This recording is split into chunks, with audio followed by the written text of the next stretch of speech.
प्यारे बच्चों, अस्सलाम वालेकुम। कैसे हैं आप लोग? उम्मीद है सब लोग खैरियत से होंगे। तो हम लोग पूरे टीम के साथ पटना का बोर्ड ऑफिस में आ चुके हैं और तकरीबन हम लोगों को लगा था कि शायद जितने बच्चे कॉल किए हैं उतने ही स्टूडेंट मिलेंगे, लेकिन यहाँ आने के बाद कुछ माहौल एक अलग ही लगा। बताइए गुलाब साहब, क्या कहना चाहेंगे? तो फाइनली हमारे जो 14 से 15 बच्चे हैं वो चले गए हैं टॉपर वेरिफिकेशन के लिए अंदर, और हम लोग वेट कर रहे हैं उन लोगों का।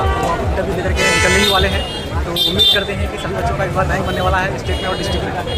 और बताइए राजा सर, क्या कहना बिल्कुल, हम चाहेंगे? लोग सब इंतजार कर रहे हैं मिठाई और माला लेकर के कि कब इंटरव्यू उन लोग का खत्म हो रहा है और यहाँ आकर के उन लोग का स्वागत किया जाए। और मलिक सर बताइए, क्या कहना चाहेंगे आप? ऐसा लग रहा है कि अंडर 10 रैंक आना चाहिए।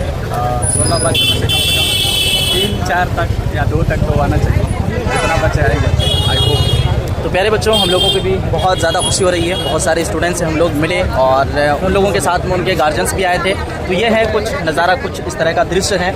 और इधर यहाँ पे देख लीजिए, सारे टीचर जो हैं अपने अपने जगह ग्रहण कर लिए हैं और गुलाब सर अपना जगह इधर ग्रहण कर लिए। इधर असद हैं, असद भी कुछ कहना चाह रहे हैं। पानी का बोतल मनीष सर को पकड़ा रहे हैं।